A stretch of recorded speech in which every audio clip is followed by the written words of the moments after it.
Ang lupit. Grabe. Pero mas malupit ito. 200,000 pesos ang pwedeng iuwi ng ating winning team tonight. Kaya alamin na natin ang sabi ng survey. Kuya Anjo and Eva Papaya. Let's play round 1. Come on.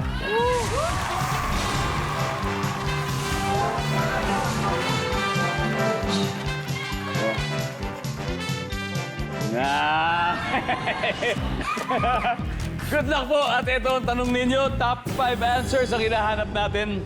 The first question. Name something na mahihirapang aminin ng isang teenager sa kanyang parents. Go. Eva.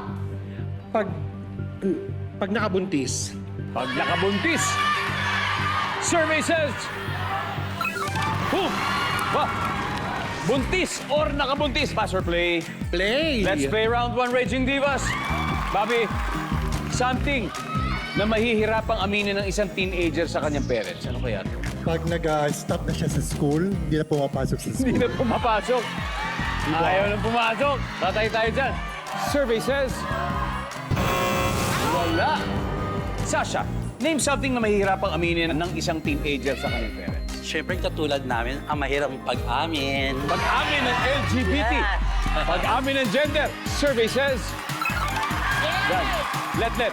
Something na mahirapang aminin ng isang teenager sa kanyang parents. Naglilihi? Naglilihi. Kasi, buntis. Din. Tama yun, pero nandun na sa board. Kasama ko yun. Okay? Adam, Eliana boys.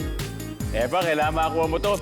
Something na mahihirapang aminin ng isang teenager sa kanyang parents. Pagbagsak sa exam. Nangyari na ba sa'yo? Palagi, nung high school ako. Pagbagsak sa exam. Survey says, yes. 2 more to go, Bobby. Something na mahirapang aminin ng isang teenager sa kanyang magulang. Pag siya ay nag-division na nilikarilyo, Pag nagbibisyo, nag-division na, garilyo, inom, ng alak, diba? nahilig sa bisyo. Naku, tapatay tayo dyan. Survey says...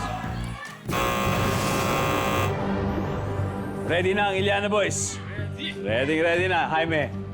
Something na mahirapang aminin ng isang teenager sa kanyang parents, Jaime. Ano kaya? Kuya Polly. Yun din eh. Nakuha niya na yung sa... Nagbibisyo. Ryan? Ako, napagdaan ako sa mga kaibigan ko yan, yung pagyoyosi, hirap na hirap silang aminin. Pagyoyosi. Oo. Something na mahihirapang aminin ng isang teenager sa kanyang parents. Ano kaya ito kaya? Doon na ako sa sagot nila. Bisyo. Bisyo. Okay, sa bisyo. Nandyan ba ang bisyo? Wala! Let's see kung ano yung hindi natin nakuha. Number 4, please. May jowa. Number 3. Nawala yung phone, nawala yung pera. Dahil dyan, round 1 goes to Raging Divas. Meron na silang 72 points.